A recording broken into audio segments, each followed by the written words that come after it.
ఏలూరు సిఆర్రెడ్డి కళాశాల ప్రాంగణంలో అంతర్జాతీయ యోగా దినోత్సవం సందర్భంగా యోగాంధ్ర కార్యక్రమం పండుగ వాతావరణంలో జరిగింది. అనంతరం జరిగిన కార్యక్రమంలో జిల్లా కలెక్టర్ వెట్రిసెల్వి మాట్లాడుతూ మే 21వ తేదీ నుండి జూన్ 21వ తేదీ వరకు జిల్లా వ్యాప్తంగా యోగాంధ్ర కార్యక్రమాలు విజయవంతంగా నిర్వహించుకున్నామని చెప్పారు. ఇలాంటి మహత్తరమైన యోగా కార్యక్రమానికి పెద్ద సంఖ్యలో హాజరైన వారందరినీ ఆమె అభినందించారు. అంతర్జాతీయ యోగా దినోత్సవం సందర్భంగా జిల్లా వ్యాప్తంగా 5,617 ప్రాంతాలలో యోగా అభ్యాసన కార్యక్రమాలు నిర్వహించడం జరిగిందని, జిల్లాలో ప్రధాన వేదికగా ఏలూరు సిఆర్రెడ్డి డిగ్రీ కళాశాల ప్రాంగణంలో పెద్ద ఎత్తున కార్యక్రమం నిర్వహించుకున్నామని అన్నారు. దీంతో పాటు ఏలూరు నగరంలోని ఇండోర్ స్టేడియం, అల్లూరి సీతారామరాజు స్టేడియంలో నిర్వహించిన యోగా కార్యక్రమాలకు మంచి స్పందన లభించిందని చెప్పారు. ఈ యోగా మాసోత్సవాల్లో భాగంగా జిల్లా వ్యాప్తంగా గ్రామ, వార్డు సచివాలయాల పరిధిలో యోగా కార్యక్రమాలు నిర్వహించుకున్నామని అన్నారు. జిల్లా పరిషత్ చైర్పర్సన్ గంటా పద్మశ్రీ మాట్లాడుతూ అందరి జీవన విధానంలో యోగా ఒక భాగం కావాలని, నేడు ప్రపంచానికి యోగా ఒక మార్గదర్శక శక్తిగా మారిందని చెప్పారు. ఏలూరు శాసనసభ్యులు బడేటి రాధాకృష్ణయ్య మాట్లాడుతూ రాష్ట్ర ముఖ్యమంత్రి నారా చంద్రబాబు నాయుడు నేతృత్వంలో నెల రోజుల పాటు రాష్ట్ర వ్యాప్తంగా యోగాంధ్ర కార్యక్రమం విజయవంతంగా జరిగిందని అన్నారు. ఈ రోజు గిన్నిస్ బుక్ రికార్డు నెలకొల్పడంలో ముఖ్యమంత్రి అంకిత భావానికి ధన్యవాదాలు తెలుపుతున్నామని చెప్పారు. దెందులూరు ఎమ్మెల్యే చింతమనేని ప్రభాకర్ మాట్లాడుతూ ప్రధానమంత్రి పిలుపు మేరకు రాష్ట్ర ముఖ్యమంత్రి నారా చంద్రబాబు నాయుడు ఆదేశాలను అనుసరించి నెల రోజుల పాటు రాష్ట్ర, జిల్లా వ్యాప్తంగా ఒక ఉద్యమంగా యోగాంధ్ర కార్యక్రమాలను నిర్వహించుకున్నామని చెప్పారు. కార్యక్రమంలో red cross chairman doctor MBSV Prasad, రాష్ట్ర SC corporation director Dasari Anjaneyulu, Eluru RDO Achyuta Ambarish, municipal commissioner Bhanupratap, DEO Venkatalakshmamma. ఈ కార్యక్రమంలో red cross chairman doctor MBSV Prasad, రాష్ట్ర SC corporation director Dasari Anjaneyulu, Eluru RDO Achyuta Ambarish, municipal commissioner Bhanupratap, DEO Venkatalakshmamma, Sarvashiksha Abhiyan APC Pankaj Kumar, RMR, Metara Ajay, Ayush శాఖ regional deputy director Lakshmi Sarada, పలు విద్యా సంస్థలకు చెందిన విద్యార్థులు పాల్గొన్నారు.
విశాఖపట్నంలో కూడా రికార్డ్ చేయడం జరిగింది. అలాగే మన జిల్లాలో కూడా ఈ రోజు ఈ టైంలో 9 lakhs మెంబర్స్ పార్టిసిపేట్ చేసి ప్రతి గ్రామంలో, ప్రతి మండలంలో, ప్రతి జిల్లాలో కూడా పార్టిసిపేట్ చేయడం జరిగింది. అందులో భాగంగా మన హెడ్ క్వార్టర్స్లోనే 3 లొకేషన్లు చేస్తున్నాము. ఈజీ ప్రోగ్రామ్ మన సిఆర్టీ కాలేజ్లో చేశాము. చాలా మంది పార్టిసిపేట్ చేశారు. 5,000 మెంబర్స్ దాకా మనకి ఇక్కడికి ప్లస్ మనకి ఇంకా 2 గ్రామంలో కూడా రావడం జరిగింది. So thank you for the మా support. Thank you to education department, childrens ఇక్కడ పార్టిసిపేట్ చేసిన అందరికీ. Thank you for the government employees. అందరూ ఏం చెప్పానో వెంటనే అది ఫాలో అయ్యి అప్లోడ్ చేయడం కానీ రిజిస్టర్ చేయడం కానీ అన్నీ చేసిన సచివాలయం సిబ్బందులు అందరికీ, plus sports department, education department, all the line departments officers and importantly మన ఎలక్టెడ్ రిప్రజెంటేటివ్స్. ఎప్పుడు చెప్తేనో ఏ టైం చెప్తేనో వెంటనే వచ్చి పార్టిసిపేట్ చేసి మంచి సపోర్ట్ ఇచ్చిన అందరికీ, మన మీడియా సిబ్బందులకి, మీడియా ఫ్రెండ్స్కి, మన ప్రెస్ వాళ్ళకి, మన పోలీస్కి అందరికీ చాలా చాలా చాలా ధన్యవాదాలు. Thank you for making this a grand success. Thank you. మరి ఈరోజు ఏదైతే రాష్ట్ర ప్రభుత్వం మన గౌరవనీయులు ముఖ్యమంత్రి చంద్రబాబు నాయుడు గారు కార్యదీక్షతో ఏదైతే చేస్తామో అని అనుకుంటారో అది ఒక డెడికేషన్తో ఈరోజు యోగాంధ్ర దినోత్సవాన్ని వరల్డ్ రికార్డ్ అయ్యేటట్టుగా చేసినందుకు ముందుగా మనం చంద్రబాబు నాయుడు గారికి ధన్యవాదాలు తెలుపుకోవాలి. ఆ రోజున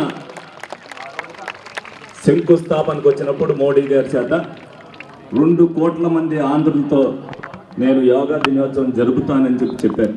మేము అనుకున్నాం 2 కోట్ల మందితో జరగటం కుదురుద్దా అని. కానీ నెలల పాటు శక్తి వంచన లేకుండా ప్రతి ఒక్కరిని కూడా క్రమశిక్షణతో, ప్రతి ఒక్కరిని కూడా ఆంధ్రప్రదేశ్ అంటే ప్రపంచానికి తెలిసేటట్టుగా ప్రజల్ని ఏ విధంగా యోగాతో మార్చొచ్చో, ఒక క్రమశిక్షణతో యోగా చేస్తే ఏ విధంగా ఉంటారని చెప్పి పిల్లల కాడి నుంచి పెద్దల వరకు ఇందులో భాగస్వామ్యం చేస్తూ అధికారులను నిరంతరం యోగా గురించి ప్రతి ఒక్కరికి చేయటం, వారం వారం మండలాల్లో అన్ని చోట్ల కూడా పెడుతూ ఈ రోజున మరి 21 యోగాంధ్రని ప్రపంచంలోనే ఆంధ్రప్రదేశ్ ఇంత క్రమశిక్షణతో చేస్తుందా అని చూపించినందుకు మనమందరం కూడా ఆంధ్రప్రదేశ్ ప్రజలుగా మనమందరం కూడా గర్వపడాలి. ముఖ్యంగా మరి ఏలూరు ప్రజలందరూ కూడా కలెక్టర్ గారు కాదు, జాయింట్ కలెక్టర్ గారు కానీ, ఇతర అధికారులు కానీ ఈ నెలల పాటు కూడా మమ్మల్ని కూడా ఈ కార్యక్రమాల్లో భాగస్వామ్యం చేసినందుకు, అలాగే మీరందరూ కూడా భాగస్వాములై ఇంత క్రమశిక్షణతో చేసినందుకు మీ అందరినీ కూడా అభినందిస్తూ సెలవు తీసుకుంటాం. ప్రతి పల్లెలోనూ పట్టణంలోనూ అధికారులను, ప్రజాప్రతినిధులను, విద్యార్థులని అందరినీ కూడా భాగస్వామ్యం చేసినటువంటి మన గౌరవ ముఖ్యమంత్రి గారు చంద్రబాబు నాయుడు గారికి, దీన్ని సక్సెస్ చేసినటువంటి మీ అందరికీ కూడా ప్రత్యేకంగా అభినందనలు తెలియజేస్తూ, దీన్ని వాడవాడలా తీసుకెళ్ళినటువంటి మన జిల్లా కలెక్టర్ గారికి, జాయింట్ కలెక్టర్ గారికి, దీనికి సంబంధించినటువంటి ఈ కార్యక్రమంలో భాగస్వాములైనటువంటి ప్రతి అధికారికి కూడా ప్రత్యేకంగా కృతజ్ఞతలు తెలియజేస్తున్నా. ఎందుకంటే ప్రతి మండలంలో, ప్రతి గ్రామంలో 4 చోట్ల, 5 చోట్ల, 10 చోట్ల కూడా ఈ ప్రోగ్రామ్ని రోజు తీసుకున్నారంటే ఎంత సక్సెస్ఫుల్ అయిందంటే మరి దీనికి అధికారులు, ప్రజాప్రతినిధుల యొక్క పాత్ర వెలకట్టలేదని చెప్పి తెలియజేసుకుంటూ మమ్మల్ని కూడా భాగస్వాములు చేసినందుకు ప్రత్యేకంగా అభినందనలు తెలియజేస్తున్నాం.